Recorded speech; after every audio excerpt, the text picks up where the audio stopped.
Jimmy Neutron, Boy Genius. When you hear this name, you likely first think of the theatrical film in which he originated or the ensuing television series on Nickelodeon. But those aren't the only forms of media he graced. Jimmy Neutron was also the star of several video games throughout the early 2000s, most adapted from his previous escapades. Yet in this ever-flowing sea of licensed games, one in particular rose above the rest. So begins the tale behind the adventures of Jimmy Neutron, Boy Genius, Attack of the Twonkies.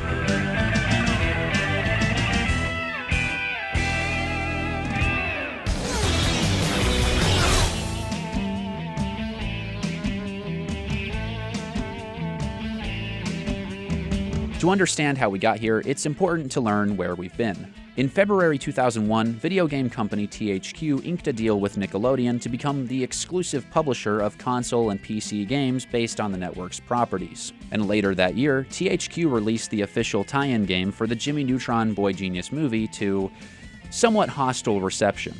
Not to be discouraged, THQ followed this effort the next year with The Adventures of Jimmy Neutron Boy Genius Jet Fusion, loosely adapting the TV special of the same name. While it saw marginally improved critical reception, it seemed something was still missing from this attempt to accurately capture the property in video game form.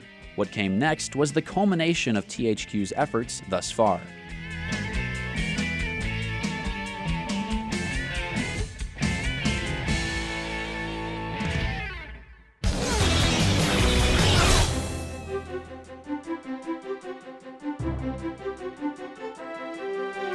The Adventures of Jimmy Neutron Boy Genius Attack of the Twonkies was released for the PlayStation 2, Nintendo GameCube, Game Boy Advance, and Windows on September 13, 2004, this time to something more closely resembling critical acclaim.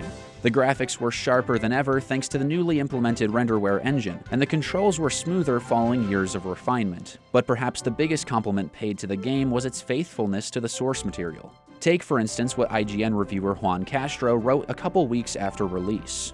The game mirrors the style of the show, so all the characters and environments will look familiar and each is rendered well. Fans of the show will also recognize much of the sound effects, music, and voice talent from the show.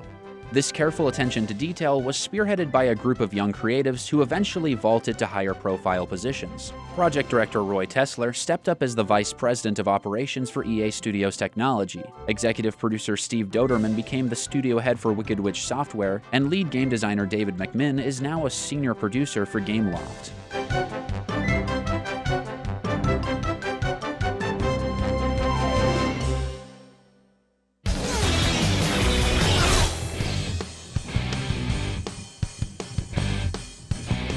THQ itself wasn't so fortunate in the years following Attack of the Twonkies' release. The company filed for Chapter 11 bankruptcy in 2012, by which point its publicly traded shares had plummeted to just 11 cents each. While the THQ trademark and some original properties live on via Nordic Games, many of the company's assets have since been disseminated throughout the industry, becoming more or less lost to time.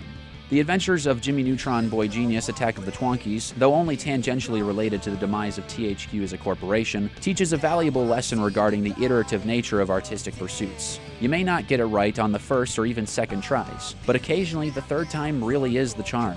And like the development team behind Attack of the Twonkies, it's important to employ past successes to orient yourself toward future flourishment. Never rest on your laurels, and always strive to be better than you were before. So concludes the tale behind the Adventures of Jimmy Neutron, Boy Genius, Attack of the Twonkies.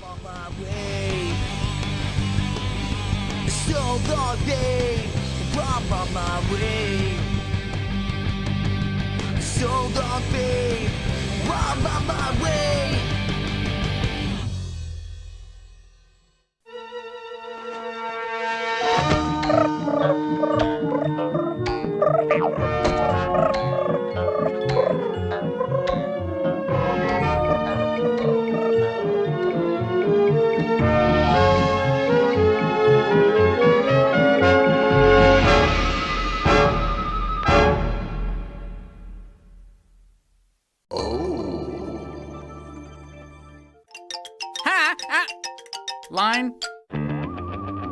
Got a blast! Kids love it.